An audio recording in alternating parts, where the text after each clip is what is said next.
It's sold out today, sold out very quickly. Probably good idea for the future to spread that word to make sure when we get the notices out that everybody signs up. We're excited to finally meet in person. I see, looking out at everybody, that some of us took advantage of being at home and got the gyms out. I'm not one of those that did that. Before we get started, I'd like to call our South Carolina State President, Morris Lyles, to give the invocation. Thank you, Steve. I'm glad to be here also. Glasses that I've either seen on Zoom or, in pictures these days or on Facebook. If everybody would bow their heads, please. Lord, we're thankful for our time to meet today. Please be with us as we meet with the Central Carolina Association of Realtors, and also be with us when we help our clients and customers achieve their dreams and help us to have patience, guidance, and understanding to assist them. Lord, also help us to remember the golden rule. Lord, we also pray for all those in need and ask that you help us to show them kindness and help fulfill their needs. Lord, we also pray for all of our leaders in our cities, our states, and our country. In your name we ask this, amen.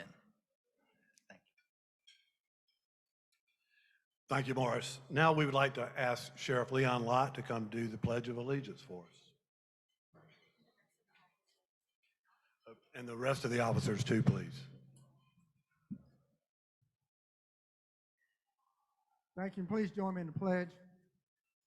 I pledge allegiance to the flag of the United States of America, to the republic which stands one nation under God, indivisible, with liberty and justice for all.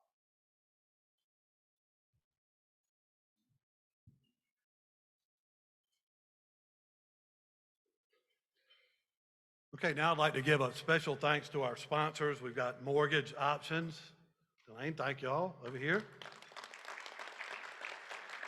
And our headline sponsor today is Movement Mortgage. Thank you, guys. We're going to ask Nathan Ballantyne to come up and tell us a little bit.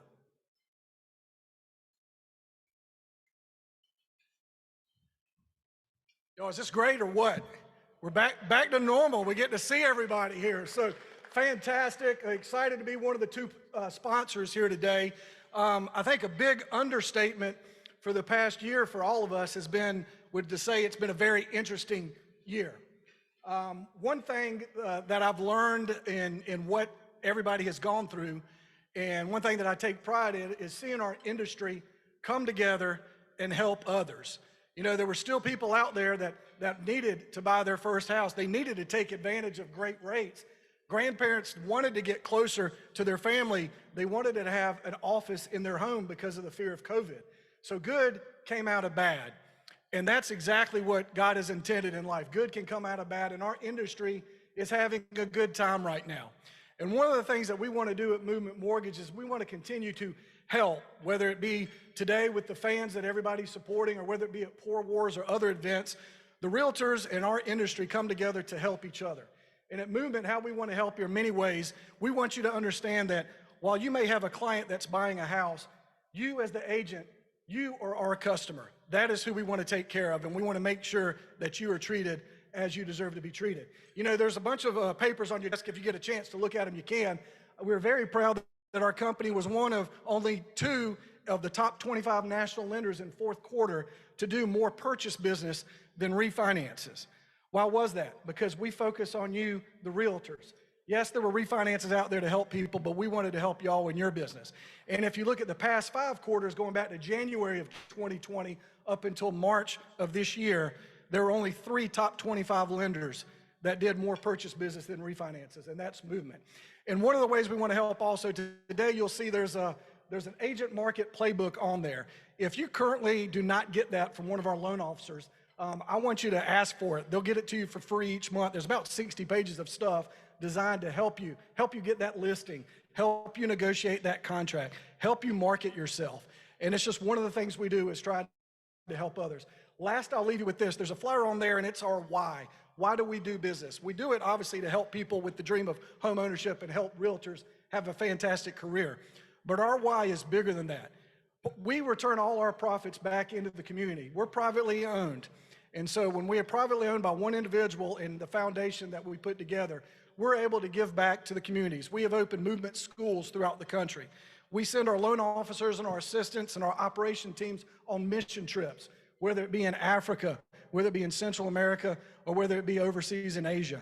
And so when you work with us, you not only get great rates, great service, quick turn times, but you have a bigger why and having a bigger impact in the world. So thank y'all, each and every one of y'all, for helping, and thank you to our law enforcement too for what you do every day out there helping the community. Thank you very much.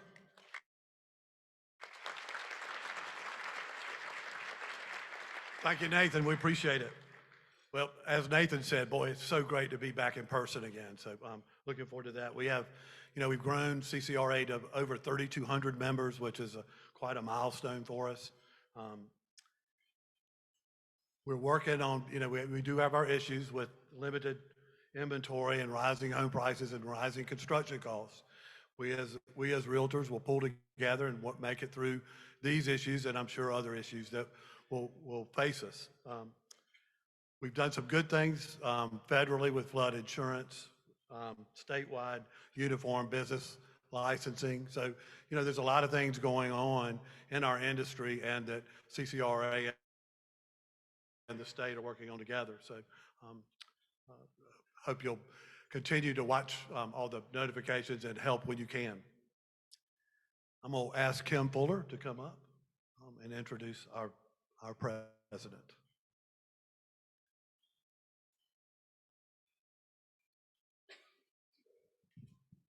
I'm going to always have to move that down because I'm a little short. Bob Goldberg is Chief Executive Officer of the National Association of Realtors. During his tenure, Goldberg has focused on transforming organization and leading efforts to put members first, while driving the technology, innovation, and collaboration needed to position the real estate industry for the future. Under his leadership, NAR launched the Strategic Business Innovation and Technology Group, designed to drive industry innovation and benefits to NAR members. The team also launched the successful Innovation Opportunity Investment Summit, IOI, a unique yearly gathering of real estate practitioners, technology innovators, and investors to identify opportunities to work together. Goldberg introduced a staff culture focused on putting members first, leading change, communication, collaboration, and giving respect. He made transparency a watchword of the organization, using video, Facebook Live events, and personal visits to communicate directly with NAR's 1.4 million members.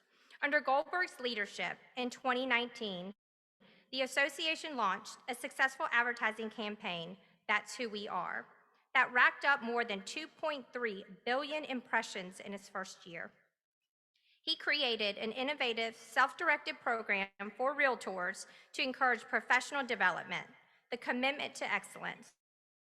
Participation of C2EX has surpassed its initial goal by more than 300%. NAR remains one of the nation's most influential advocacy groups, working with legislators every day on issues such as flood insurance, housing affordability, and tax that affect real estate professionals and property owners. In addition to his role as NAR CEO, Goldberg is president of NAR's investment arm, Second Century Ventures, as well as the highly ranked Reach Technology Accelerator. A 24-year veteran of NAR and a recent inductee into the RPAC Hall of Fame, Goldberg previously served as NAR Senior Vice President, overseeing a wide portfolio that includes sales, marketing, business development, and strategic investments. In January of 2021, Goldberg was named number 8 on the Swanee Pool Power 200, a list of the most powerful and influential executives in real estate, produced annually by consulting firm T360. In addition, he was named #1 on the list of Association Multiple Listing Service category and recognized as a trailblazer by the RIS Media Real Estate Newsmakers. Please help me and welcome Bob Goldberg. Well, thank you so much, Kim. Hopefully all of you can hear me. Okay, I'm getting some feedback here, so I will go ahead and kick this off. Yes, thank you so much. It's certainly an honor and a privilege to have the opportunity to engage with all of you. And as everybody is saying, wonderful that you're in person. I think the light is beginning to be, is shining brightly at the end of this tunnel, and very encouraging. I do want to start out by saying, you know, excuse me, from a personal perspective, I used to visit your fine city regularly 25 plus years ago, when I actually sold the Columbia Association their MLS system. So back in the 80s, I was very active and involved there. I hired a very young, energetic college kid to run our MLS system there, a guy by the name of David Lockwood. And so David, when he came out of Clemson, was hired by me to run the MLS there. And so a great opportunity for me that I was coming down there literally every week for several years. I'm a native North Carolinian, so I am a diehard Tar Heel. So when I refer to Carolina, I guess I'm speaking more to Chapel Hill than I am Columbia, but we share certainly the Carolina heritage for sure. Personally, a big fan of North Carolina barbecue, but I will also eat South Carolina barbecue. You know, let me give you a brief update on some key things that NAR is doing, and give you and then we can certainly engage in a few questions. But certainly, you know, thanks to all of you as our members, and certainly all the leadership there in your association and certainly throughout South Carolina. The last 15 months have been something that we all have tried to learn on how to adapt to. We've certainly been living in what we call this hybrid world, where we're now starting to get in-person events, and we will continue to do virtual events. That will last well beyond this pandemic. As I refer to this, it's our now normal, not the new normal, it's the now normal, where we will do events like this, where it will help NAR and our leadership, and certainly your leadership, to engage with more members than ever before. That's the silver lining in this. To give you an idea, over the last year alone, we've engaged with 50% more members than any time in the history of NAR. Hundreds of thousands of members between our leadership team and myself and our senior staff, because of the opportunities that Zoom events and online virtual events have provided us. So I think you're going to see certainly a combination of both. We're thrilled because if you had an opportunity to watch our board of directors meeting at the legislative meetings a couple of weeks ago, it was the first time that our leadership team met live and in person in nearly 15 months. We were all in Chicago at our new renovated headquarters, and we broadcast from there. And it was exciting because, as we've all said, it's one thing to see everybody on Zoom, but it really is encouraging when we have an opportunity to see everybody in person. So, you know, a couple of updates that I want to talk to you about, you know, in addition to these hybrid events that we see going forward. You know, one of the questions that we get is, you know, what are you doing for commercial practitioners? Now, even though NAR has always been known as the big residential player, but the reason I want to talk about an event that we're having called C5, it's going to be live in New York. And so those of you that either practice commercial real estate or are interested in commercial real estate, we're launching our first ever event, as we called it, C5. It's scheduled September 27th through September 29th in New York City at the Marriott Marquis. And the 5 C's stand for commercial, connection, commerce, capital, and community. If you've gone to a MIPIM event around the world, the idea behind this is to actually bring in developers from around the world, cities from around our country, realtors, developers, as I've mentioned, the people that are trying to connect and make business happen. This is a great opportunity. So you can certainly get information on the C5 Summit at go to c5summit.realestate, and there'll be more information there as well. Another major initiative that we launched during the year, and it was really special for our leadership team, as well as President Charlie Opper brought this to the table, which is part of our Fair Housing Challenge. As we mentioned, in the introduction about all the work that NAR has been doing with our national ad campaign. Hopefully you saw the ads that are running and that are focused on fair housing and NAR and realtors' commitments to that around the country. And so we created a C5 challenge where we've asked our leaders around the country and members at large to participate. This is an opportunity where NAR has created about a 48-minute implicit bias video. And we encourage all the boards around the country and all the members to have an opportunity to look at it. Very good video for awareness. We have a product that we launched that's free to members called Fairhaven. If you have not taken advantage of it, again, you can go to nar.realtor and look at Fairhaven. It is an experiential learning and simulation program that thousands of members have already taken advantage of. It puts you in real life situations to help you navigate fair housing rules and engagement and fairness in housing. Certainly, again, a great benefit for our members to take advantage of that. And then certainly our certification program, At Home with Diversity. We've encouraged all of our leaders to take this challenge with that certification, Fairhaven, and the implicit bias video, and thousands of leaders around the country and members at large have taken advantage of that. It's just so important that we as an industry, especially double down and show consumers that we're fair and equitable with everything that we're trying to bring forward. And so I encourage all of you to take advantage of that. I know our time is somewhat limited.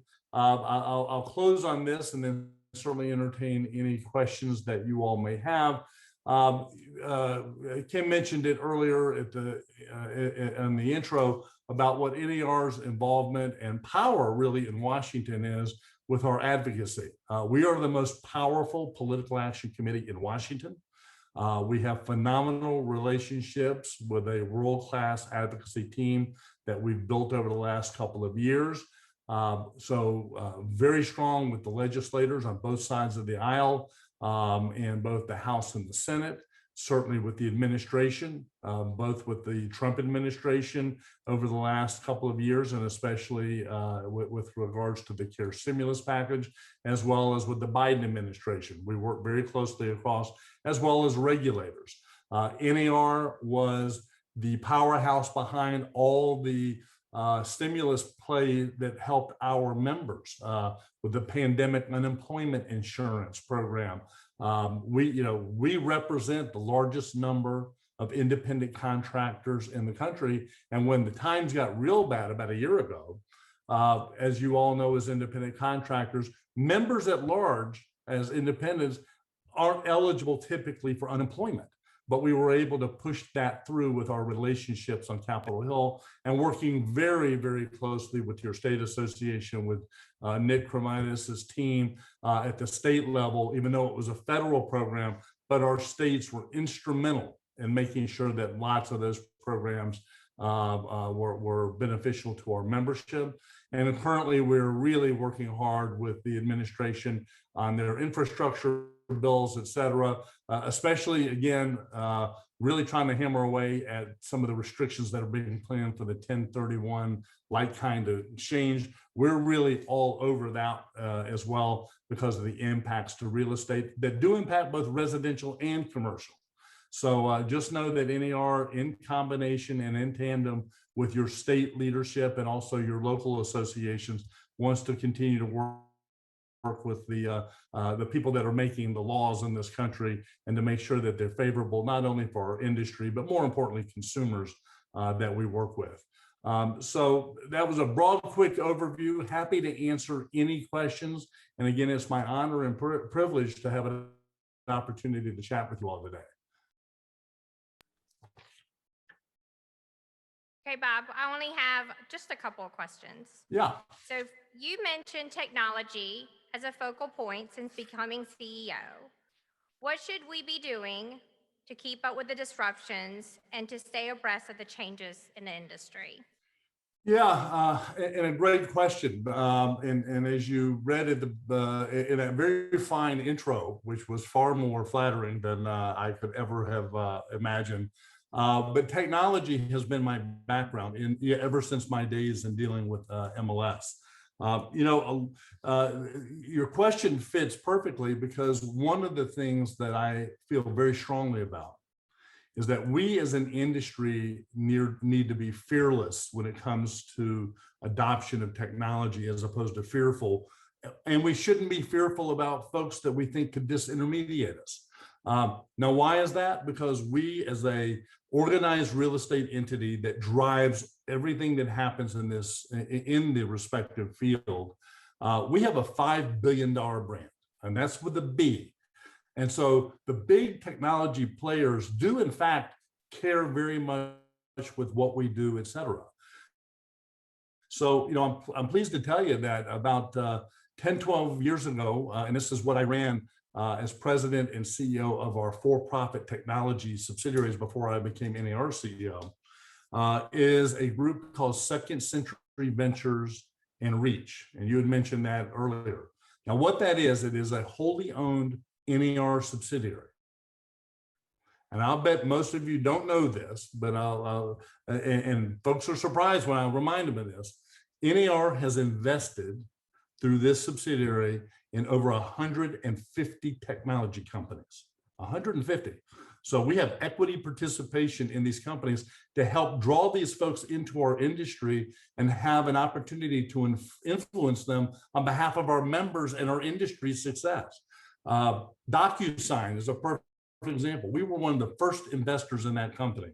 And thank goodness that we did, because we were working with DocuSign with our regulatory folks in my DC office to push that e-signatures could be valid in real estate transactions. So DocuSign has taken off. It's a multi-billion-dollar company now, and I'm glad that we were one of the first investors.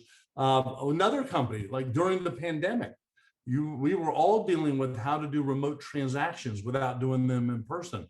So the whole concept of what they call RON, remote online notary, was a big deal. Well, years ago, 4 or 5 years ago, NAR invested in a company called Notarize, the top remote online notary company in the world.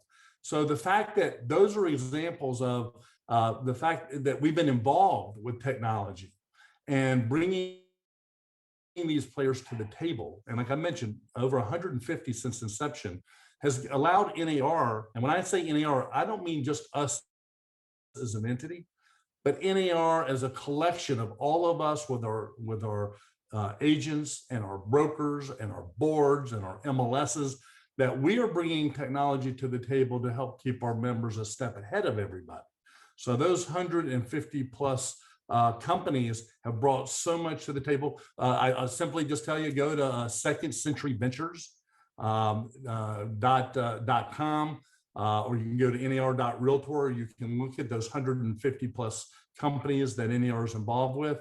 But it allows us to help all of you that know that we're the advocates for our members in that. And another thing I'll mention as well is our emerging technologies group. You can again go to nar.realtor and put in emerging technologies. We run a blog on technology that we have thousands of members participate with us on. So there's a great opportunity that if you want to know the latest and greatest of what's going on in technology, we have world-class technology talent that I have brought on board over the last couple of years that are helping leading our charge as an industry in that area. And then Kim, you mentioned IOI, which stands for Innovation, Opportunity, and Investment. We have a conference every year. It's not like Inman or any of those others. We're doing something unique. We're bringing emerging technologies from around the world. And again, with combining it with our members and hundreds of millions of dollars of investors at that meeting. You know, it's high powered, it's world-class people from around the world and the globe that are speaking to our members about things that are happening that we need to be in front of instead of reacting to. And so that meeting is happening in August. You can simply, again, go to ner.realtor, put in events, IOI, and you'll get the information on that. And all of you that are interested in technology or leading the way in that investment for yourselves or your own brokerages, certainly great place for you to attend. It's pretty limited. It's no more than 750 plus people. We try to keep it small and efficient in that respect. Okay, great, thank you. So another question is, if you had to describe NAR to someone 20 years to a member, what do you envision the association would look like? You know, I've thought about that a lot because, you know, all of us, and especially the folks that are sitting in this room, all of us as leaders look at how do we improve and continue to make what we do relevant. One of the things I really need to give credit to is certainly my leadership team, those elected officers, and those that serve in all of our committees. We really push the envelope about being progressive so that we can talk about what we're going to be in 10 or 20 or 30 years. We don't want to be just the status quo. In fact, we've structured our organization to be not only forward thinking, forward actionable. So all the areas I talked to you about in technology and the like, I would like us still to be the world's largest trade association. I want us to have a dominant brand in terms of right now, it's a $5 billion brand. Most consumers, when they talk about real estate, they know what realtor means. Now we got to keep educating them between the difference between a realtor and a real estate agent, but that's what we're here to do. And then certainly being a driver of technology that benefits our industry and every single member. We have to be on the forefront of this instead of reacting and waiting to be, gored. A death by 1,000 cuts is not a good thing. So that's why with what we've done with Second Century Ventures in Reach, with those 100+ companies, are to bring innovation to the industry so that folks have to come to us, because all of those companies, and again, take a look at them at our Second Century Ventures and our Reach site. You can go to ner.realtor to get to them. And look at the types of things that they do transactionally and for the business to help all of you. We have hundreds of thousands of members that work with one or more of those. I'd like to have it where over 1 million of our members are taking advantage of those technologies so that we stay ahead in the industry. And those 100+ companies I see continuing now all the way into the future are what I call realtor advocates instead of realtor adversaries. And so it's an opportunity for all of us to say, we will stay on top. We will not let ourselves be second to anybody. And that's where I see us being in 15, 20 years and longer.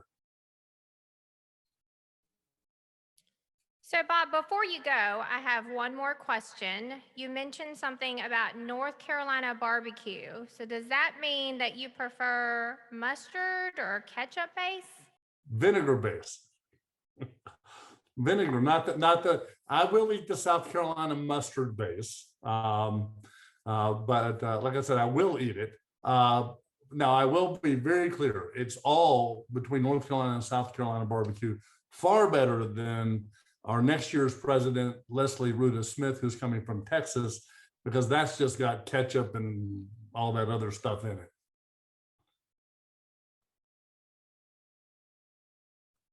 here. So thank you so much, and everyone give a big, thank you to Bob Goldberg. Thank you, everyone. Again, it's been my honor and privilege. And if you ever want to connect with me, I'm on LinkedIn and my CEO page on Facebook. I have tens of thousands of followers, and I personally respond to each individual message that I get on LinkedIn, Facebook, text, whatever, and hope to always ensure that I'm listening to what you all have to say. So thank you all very much.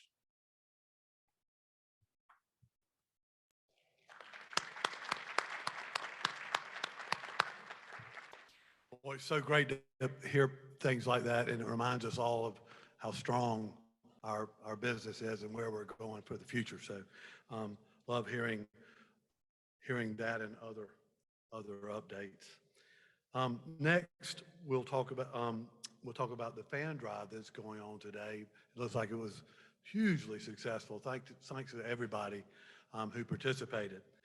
Each year, CCRA is proud to support our local sheriff's departments through the collection of fans. The box fans we collect today are extremely important in helping our seniors, those without air conditioning, stay cool during the summer months. We've also placed collection jars on the tables. I think they're up front, and that money goes to buy additional fans and window air conditioners. So please make a monetary donation if you see fit. Those monetary donations will be used by the sheriff's offices. That goes directly to them. So thank you for donating there as well. Join me in thanking CCRA Service Committee chaired by Mitzi Curtright for pulling this whole thing together. Where's Mitzi? Thank you. Thank you very much. I also want to recognize the sheriff's departments that are with us today. Lexington County Sheriff's Department. Thank you over here. Orangeburg County Sheriff's Department. Thank you. And of course, Richland County Sheriff's Department. Thank you for joining us today, and thank you for all you do for us as individuals and our communities. We truly appreciate that. Now I'd like to ask our Richland County Sheriff's Department, Leon Lott. Leon is also the National Sheriff of the Year. So Leon, would you like to come speak to us a little bit?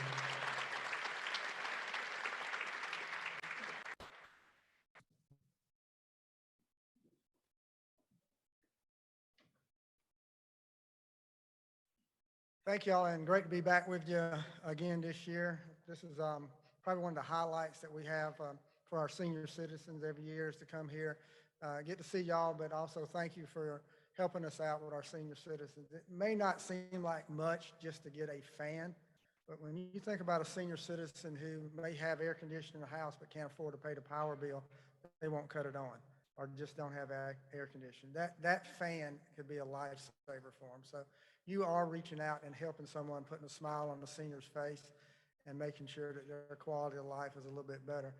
Our Project Hope people are over here to help our precious elderly. During COVID, we couldn't close up. We couldn't work from home. We had to keep on going.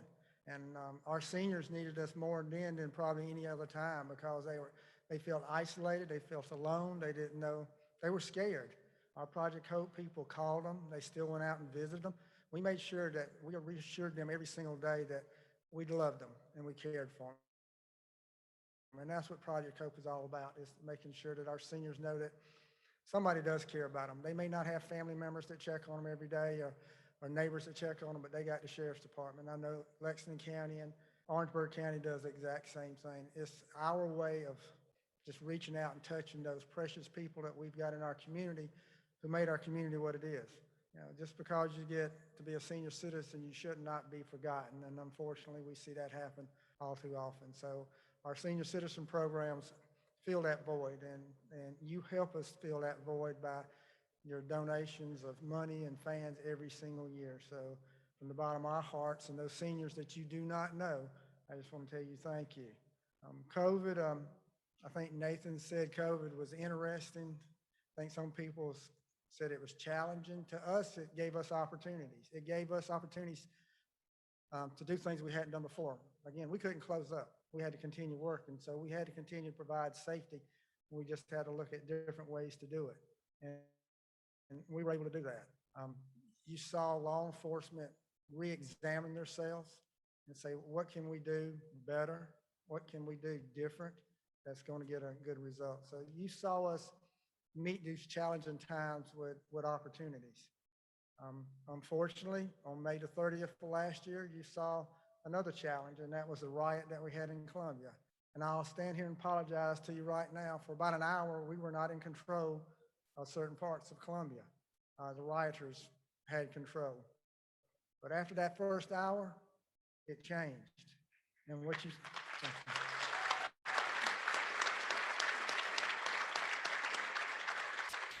you saw was all the agencies that are represented here and other agencies, we came together as one team. And we made a statement that you were not going to burn Columbia down. You were not going to control the streets of Columbia. We were. The good people were. The good citizens of Columbia and Richland County said, not here, not here. And we had the backing of, thank you.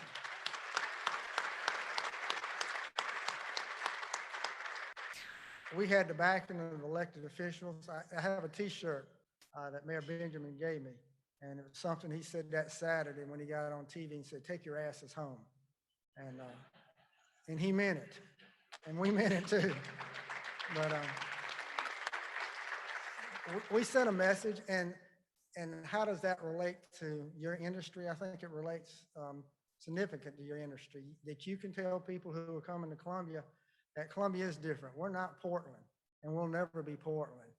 And we're not going to allow rioters to come in our city and destroy stuff. Peaceful protest, we support peaceful protest. After that riot, a year ago this past weekend, we've probably had over 80 peaceful protests in Columbia and not one single problem. Because we made a statement that Saturday, said, no, not here. I will tell you, those bean bags and tear gas made a statement too, and it worked. We've arrested 102 people that were involved in that riot. We reached out and touched them and let them know that that wasn't going to happen, and we were going to hold them accountable, and we did. And again, that makes a statement. That word spread throughout rioters throughout America is that don't come to Columbia. You know, you can go somewhere else and get away with it, but not coming to Columbia. But that was a team effort, and that's not just a law enforcement team. That's our whole community. People like you who supported us, that said no, not here. Just our whole community, our religious community, our churches, our schools. Everybody backed us up and saying no, we're just not going to allow that. Now, what we've done in law enforcement, though, is given us an opportunity to also look at what we do. Can we do a better job? And the answer is always yes. My focus has always been fight for perfection. We'll never be perfect, but there's nothing wrong with trying to be perfect. That should be your goal. Your goal should be the highest standards, not minimum standards. So we set high goals for all of us in law enforcement. And I just appreciate the support that you give us, not just with fans, but just every day, being an everyday citizen that works or lives in Columbia and Richland County in the Midlands of Columbia. Y'all support us, and that means a lot. We may have rocks and bottles thrown at us for one day, but I will tell you, we get a whole lot more pats on our backs and thank you than we ever get those rocks and bottles thrown at us. We have more food delivered to our law enforcement agencies than you can imagine. I have to make them all go to the gym because they eat too much. But that's just how people thank us. We are different here. We are very different. I will tell you, I talk with chiefs and sheriffs from all over the United States. They don't have what we have here, and they're very envious of this. So use that to your advantage when you talk to prospective buyers to come in here. Talk about the positive things that we've got and how this community is one, and this one team. So, but on behalf of all the law enforcement agencies here today, thank y'all so much for always supporting us. God bless you. Thank you.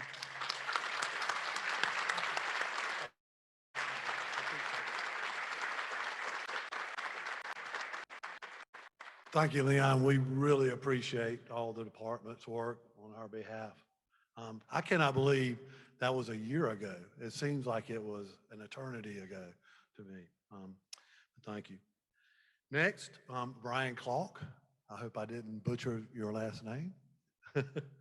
Um, Brian currently serves as a project manager for the Carolina Crossroads, I-20, 26, and 126 corridor, the improvement project within the mega projects division of SCDOT. During his 20-plus year career, he has been part of teams to deliver the design and construction of horizontal and vertical infrastructure projects while working for SCDOT, the South Carolina Department of Parks, Recreation and Tourism, and several consulting firms. He is also privileged to serve as a volunteer design engineer on international development projects, including children homes, a hospital, a senior care facility, and innovative disaster relief shelters that help children and families step out of poverty and into hope. Brian, thank you for being here, and we look forward to hearing you. Great, thank you. It's great to be in front of a large group of people. On behalf of the South Carolina Department of Transportation, we want to thank you for the invitation. Again, my name is Brian Klauck. I'm the project manager for Carolina Crossroads. So for the next 5 minutes, we're going to talk about our favorite subject, malfunction junction. And more importantly, we're going to talk about how we're going to fix it. All right, next. We believe that your time is valuable. We believe that your client's time is valuable. We understand people say, I want to move to Columbia, but I don't want to move anywhere where I have to drive through Malfunction Junction because I hear it's terrible. So the Department of Transportation, thanks to the General Assembly and the governor, they've really invested, and we've got a fully funded project to fix 14 miles worth of what we call Malfunction Junction, plus the surrounding areas. Next. This is the footprint. It really centers around the cloverleaf at I-20 and 26, but it also includes the interchange between I-126 going downtown and 26, and then it radiates out. So it goes out on on I-20 from Broad River Road, really to the Broad River, and then towards Lexington to connect up to the other project that's ongoing right now and nearing, Lord willing, nearing the end. But then also many miles worth of I-26. It goes from exit 101, Broad River Road, all the way down to right before Lexington Hospital, exit 110. And it's a significant reconstruction. You can see the numbers on the screen, 43 new bridges, 132 lane miles added, 14 miles of interstates widened, and 7 interchanges completely reconstructed, including the cloverleaf. We can say goodbye to the cloverleaf forever soon. All right, next 2 times, please. Now, it's a huge investment. It's $1.7 billion worth of investment, 90% federally funded, and the rest is state and local funds. We take that extraordinarily seriously, and we're going to do it right. And we're going to do it in a way that is as least impactful on the driving public as we could possibly do. I had somebody tell me one time, doing a highway project is like moving a home, our family into a home, and then building the home. So we're going to try to do everything we can to keep drivers safe, to keep our workers safe, and to keep commerce and our commuters flowing as much as we can. But it is going to be somewhat of a headache. Now, because we've got to do all those things at the same time, it's going to take some time. But we've broken this into phases, and there are 5 phases. The first 2 phases are we're finishing procurement right now, and they're going to start construction. You're going to see major construction start after the first of the year, but they're going to start some utility relocations and other things within the next couple of months. So here's how it breaks down. The first 2 phases are in green and pink. So the pink phase is Colonial Life Boulevard at I-126. It's a complete reconstruction of that interchange. Right now, you can only go to and from downtown from the end of Colonial Life Boulevard. When we're finished, you can go any direction you want. The other thing that is in phase 2 is a complete reconstruction of the Broad River Road interchange and a widening that goes all the way to the Broad River. And phase 3 is in that light green that we affectionately call that the big boy. That's going to be the Cloverleaf and I-126 at 26, and then going out towards St. Andrews Road, Bush River at 20, and all those points in between. That's going to be a significant change. The first 3 phases are design build. Many of you are familiar with that. It takes the innovation, the time of the private sector to really come together and shrink that time, give us the best mousetrap possible. And so that one is going to start in a few years. And then phases 4 and 5 together really kind of fill that gap between St. Andrews Road and exit 101. You guys may be familiar with the fact that we've got a project going on there right now to widen all the way out to mile marker 85. So by the time this $2.4 billion total investment of Carolina Crossroads, the Midlands Connection Project, that I-26 from 85 to 101, by the time all that investment is done, it's going to be a complete reconstruction of what we experience on a day-to-day basis going through Malfunction Junction and beyond. All right, next. This is just a very short blip. I'm going to show you this real quick in respect for everybody's time. This is what phase 1 looks like. It does have some parts that reach down towards Lexington Hospital, but the main thing is that we're going to totally reconstruct Colonial Life Boulevard at I-126. Next. And phase 2 is that Broad River at 20, reaching all the way with a widening over to the Broad River. I'm going to say next a few times here, okay? So go ahead again.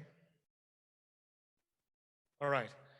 There have been some property impacts that we all knew we were going to be there. We're working with property owners as we speak, and we've been doing right-of-way acquisition for the last couple of years. It'll continue for about a year or so more.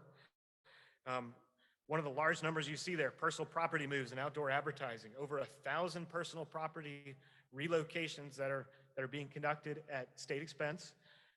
Those are mostly like mini storage units.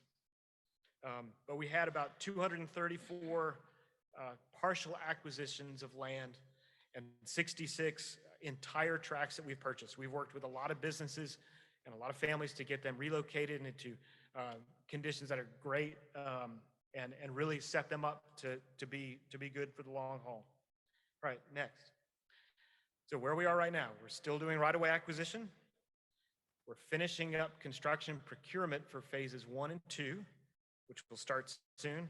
And we're doing utility coordination with a huge number of utilities. Next steps are a notice to proceed. It's go time for phases 1 and 2. You will see that out on the street in those 2 areas. Colonial Life, Broad River Road at 20. I'd put in your heads around the first of the year. That's when you're going to see major construction starting on the interstate and on some of those frontage roads. All right, so what can you do? You can inform your clients. You can get in touch with us. We've got all the things that you see here today are on our website. We've got a project-specific website. I'm going to give you that address. I'm going to give you a phone number. I'm going to give you all sorts of ways to get in touch with us. The other things you can encourage people to do are do yourselves. You can telecommute.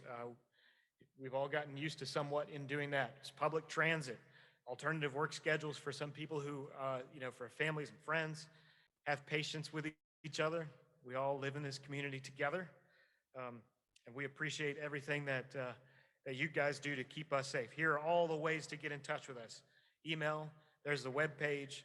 We're on Twitter, Facebook. We've got a hotline. We probably have carrier pigeon somewhere. So send us a line and we'll get back in touch with you and be happy to answer any questions that you have. All right, thank you very much.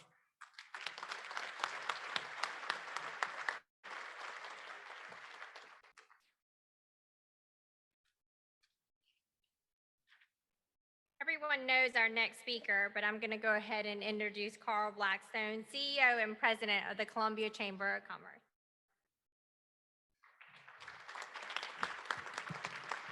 Thank you so much, and I'll echo what everybody says. It's great to be in front of a crowd. Thanks for this is my 5th time wearing a tie for the last year, so appreciate y'all having me so I can find these things in my closet. But there's a lot of positive things going on to Columbia. We really are blessed in this city with so many assets, and we've got great leadership in Leon Light. And so for those that didn't hear it, National Sheriff of the Year. So congratulations, Sheriff Light. That's a huge deal. I want to keep it brief due to time, but I want to hit a couple things, some positives, some things we need to work on, and some actionable items for y'all. First, positives. I tell you what, Columbia and the leadership of our state has done a great job with managing the unbelievable challenges around COVID. There, take the politics out of it, but you look at where we are today, and you look at other parts of the country that are still not back open yet. And so I think it's a credit to some leadership that we are back here in this place without too much social distancing, but the fact that business is running. Businesses are here.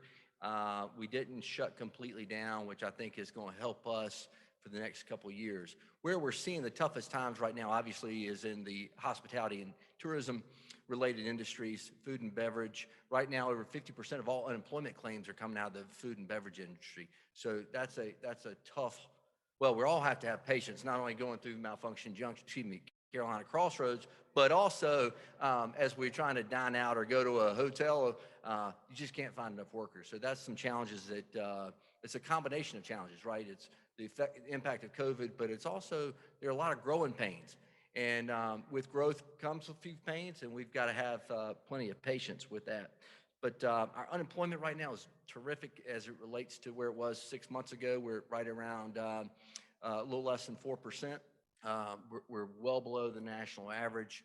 And so we actually saw in South Carolina, relative to other communities, we saw the lowest jump of unemployment claims here in the Midlands. Charleston, Greenville saw a bigger uptick initially. They got down quicker. Those businesses down in the upstate and low country went back, the manufacturing especially, went back to work fairly quickly. So they eclipsed us on the rate going down, but we've done a good job of staying below the state and national average. Some other positives going on in let's say, Columbia right now. We're actually seeing some growth. I mean, obviously, y'all see it more than anybody. The population, the flood of new folks coming into town, into the state, into the Southeast. I do believe that will continue. As others have mentioned, y'all just don't have the inventory, but we certainly are seeing the population growth. One of the bits of concerns I have in Columbia is the fact that we've seen since 2015 in the city of Columbia about a 4.8% population growth, but we've only seen job growth at 0.8%. That's a significant concern because we're not just seeing retirees move to town, right? We were seeing a lot of folks that need jobs, that want jobs, but we're not growing the jobs like we should. So that's a concern. But positive, another positive, Bull Street growth. I will tell you what, was out there just last week. There's a lot of good things happening. You know, when Bull Street came around about 6 years ago, I mean, it's been in the works for 20 years, but when the Hughes development took over about 6 years ago, they said it was going to be 20 years. And I think we're starting to see some good movement out there with, they started construction of one new office building. They've got another 2 parking garages that will be built within, so we got one more year after this of trying to walk a mile to get to a baseball game. But after that, we'll have some parking close by, which is greatly needed, which shows growth. Best positive going on right now, I want to give shout out to Nathan and the General Assembly for doing this, but we have seen about $35 million allocated to the USC School of Medicine to relocate on Bull Street. And that is, when I mentioned earlier about assets, having a med school in your community is phenomenal. There are very few communities in the country that have a med school. I would argue ours has been a little underutilized. But we put a brand new building across the street from Prisma, the teaching hospital. I think we'll see a huge uptick in the quality of professor, quality of student that comes out of there. But more importantly, it's a significant win for Columbia. The hope is that when we build the med school, that there's plenty of space, plenty of Class A space for research, that we can bring some companies and some private sector influence into the community that would add additional jobs, i.e. taxes, to this community. So really excited about, so the total, that was $35 million this year, which will add, I think, Nathan, total $55 million, give or take $1 or $2, that brought to the project. So that should be happening very soon, which will fill out more of the Bull Street property. So good things. Of the concerns, and you've heard me harp on this before, if anybody's looking to relocate in a community, whether it's a homeowner or an investor or a company, they're looking at primarily three things. They're looking at taxes, they're looking at education, and looking at crime. Those are not our three top winning points right now, okay? So we've got to spend some focus on that. Education's always a concern. Taxes, y'all have heard me talk about this. I don't want to put y'all to sleep, but we still lead the country in industrial taxes. Our taxes on a commercial basis are 60% higher than Charleston and Greenville. We are 5 times what Raleigh, North Carolina is on our commercial tax base and industrial tax base. So what we have to do is think differently. We have to get out of this notion that we're going to see manufacturing come to town. We've actually seen some manufacturing come, but it's almost the amount of projects we go after and the return that we get. We're thrilled that White Claw's coming. Mark Anthony Brewing's bringing the largest brewery built in North America in the last 25 years to Columbia. It's huge. $400 million, 300 employees, which is great. In fact, Richland County had its best year ever in 2020 as it relates to bringing in capital investment and jobs. Their number one year they brought in $638 million and 1,300 jobs. That's pretty good during a pandemic year. Spartanburg County, they brought in $791 million and 2,700 jobs the first 3 months of this year. First 3 months of 2021, they eclipsed what we did in 12 months. We got to do something differently. And so, which brings me to the third thing, actionable items. Well, how can we as a community, and I feel somewhat guilty bringing it to y'all because much like teachers and law enforcement, y'all have a great track record of doing things. And so when there's action items, they say, give it to the realtors, give it to the teachers, give it to law enforcement. What we really need to do is think about the elections this year. And let's see, we've got city elections the filing opens in August, and we've got elections in November, and we need to significantly engage ourselves. We need you to engage with your clients and your teammates at your offices to engage, because what we've got to do is focus on our economic development situation. We've got to look at job growth, education, and crime, which are significant concerns, as I mentioned. But I mean, the sheriff and I were talking a little earlier. Our crime rate in Columbia is double the national average. Double the national average. That's scary. I mean, but it's centrally located. You got to look at the numbers. It's not widespread. It's very centralized located. But if you're trying to attract a company or jobs here, they're looking at those numbers. And so we as a community have got to figure out how to address that. And Lee and I were talking about today, we've got to find a community answer for that. It's not law enforcement's responsibility to come up with all the answers. We need to help with that. So anyway, positive stuff. We got the election, and we have significant growth. If you think about where we are today in Columbia versus 10 years ago, it's night and day. It really is positive. But we're just not seeing the amount of growth that others are seeing, not only in our region, but also in the South, in South Carolina, as well as the Southeast. So I'm bullish on where we are. I think we've got a lot of opportunity ahead of us, but it's going to take us getting engaged on the election with y'all's help. And we appreciate all you've done in the past to support it, but we're really going to need you on that. So because of time, I'm not going to take any questions, but feel free to reach out to the Columbia Chamber if you have any questions. Thank you very much for having me, Kim. Appreciate it.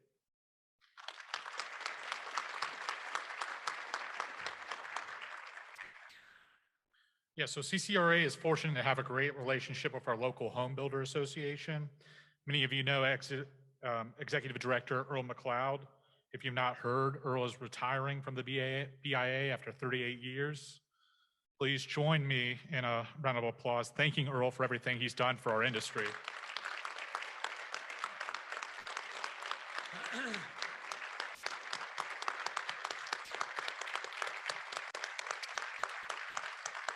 So replacing Earl is Alan Hutto, formerly the Director of Governmental Affairs for the South Carolina Department of Transportation. And we're excited to have to get to know Alan and continue our great relationship for the next 38 years. So please welcome Earl. Thank you, Taylor. Thank you, all distinguished guests. I was told to be short and sweet. I have no problems being short. I'm going to learn to be sweet in retirement. I've got Jimmy Derrick as my personal coach. It's been said that nothing happens until somebody sells something, and that's what you do. The challenges, particularly new home sales and selling something today, are the most unusual I've ever seen. And you got a 300% increase in lumber in the past 14 months. You got a shortage of labor. You've got a breakdown in the supply chain. You don't know when you're going to get your windows and doors. You don't know when you're going to get your appliances. You don't know when to schedule closing because you don't know when you can move people in. You got a tremendous demand for new homes. You got tremendously low interest rates, and we can't get the houses built because of so many problems. We got a moratorium in Lexington. We've got problems brewing in Richland County that may make the moratorium in Lexington County look like not a problem. We've got some newly elected officials that have joined the Not in My Backyard wagon. And we've even got some longtime public officials that have been friendly to housing, I'm not talking about Nathan Ballantyne, that also seem to be wanting to get on that wagon because nobody likes the traffic. Hell, I don't like the traffic. Let's fix the traffic.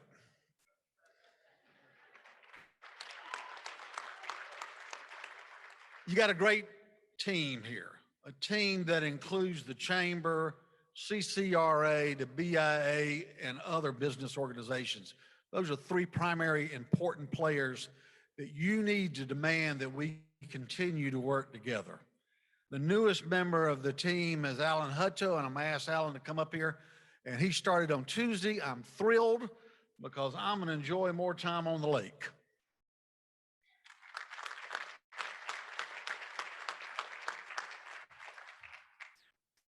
Earl is going to be a very hard act to follow. It's always hard to come in behind someone like Bear Bryant and be the coach after that, but I'm going to do my best. To follow up on, hey, it's my third day, so I haven't fired me yet. You know, going off of what Earl said, you know, I can tell you in my time at the Department of Transportation, and I dealt with every member of the General Assembly and a lot of local elected officials, and I was there for 7 years.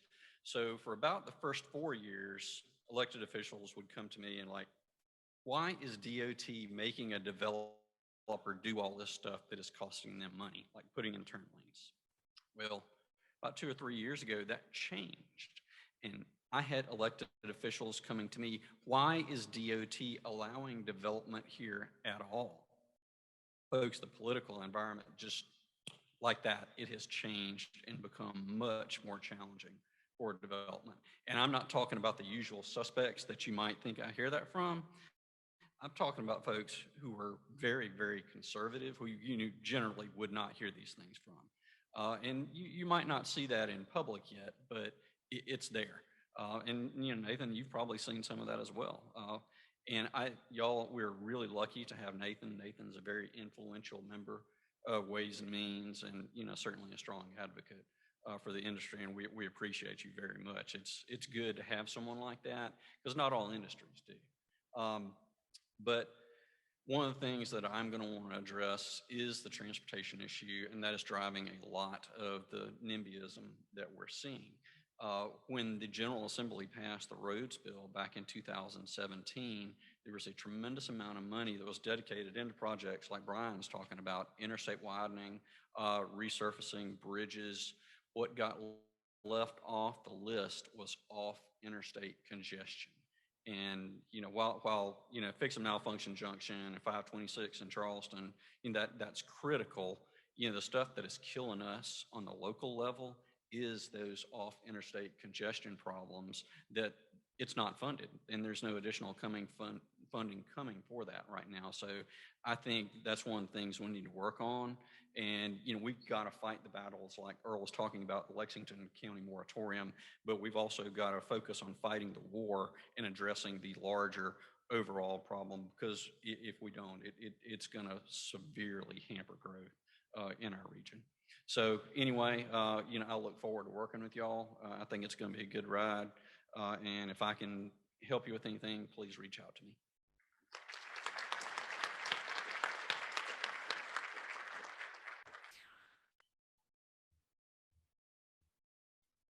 All right, thank you guys for sticking with us.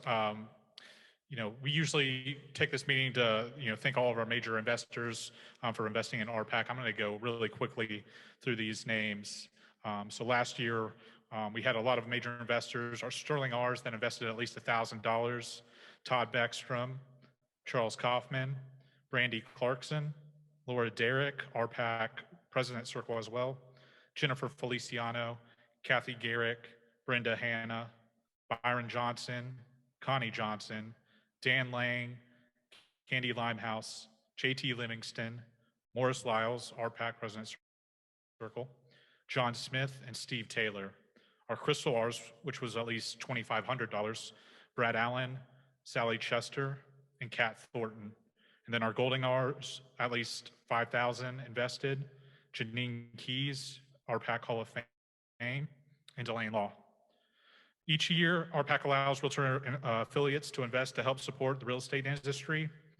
With the help of RPAC, NAR was able to successfully lobby Congress to pass the CARES Act in 2020, which provided unemployment assistance to all independent contractors when the COVID-19 pandemic shut down many businesses. We want to congratulate this year's RPAC Eagle affiliate investor, Delane Law, who maintained her Golden R status with an investment of $2,000, giving her a back-to-back winning record. In addition, CCRA recognizes the association's highest RPAC investor with the RPAC Eagle. The winner of this year's RPAC Eagle rose to a Crystal R in 2020, investing $3,000. And please congratulate Kat Thornton as 2020's highest RPAC investor and advocate. And finally, I want to thank everyone here that is an RPAC investor, no matter what amount. Your investment helps protect your business from Washington, Columbia, Lexington, and cities around the Midlands. And to close this out, I'll ask Steve Taylor to come back up. Thank you. Okay, we're going to close it out. Sorry we went over. We didn't know how the food thing was going to work. We'll do better next time, and had a little packed agenda with some other things going on. So little adjustments, and we'll get you out of here sooner next time. Couple reminders. June 30th is fast approaching, so don't forget your continuing ed. And remember that Kim and Taylor are not LLR. They cannot tell you how many hours you have. So you'll have to look that up. Quickly, a couple other events. The third quarter luncheon will be July 22nd at Seawells, and we'll be celebrating our 108th birthday. So that's kind of nice there. CCRA's golf tournament will be September 24th. Hope to have a great turnout for that. So, we're getting back to normal here, folks. Thank goodness. So, able to plan some events and some fun things. Before we adjourn, we want to thank our luncheon sponsors again, Movement Mortgage and Mortgage Options. Thank you all so much. Hey, if your name was called as a major investor, please come up front and we're going to do pictures. Is that right? Still going to do that? If not, we can do, well, we need to do them tonight, though, today. Okay, yes. Thank you for donating your box fans. And thank you so much for the sheriff's departments that were here this afternoon, and everyone that donated their time, and our guest speakers. Thank y'all, everybody, for being here. With that, we'll adjourn. Thank you.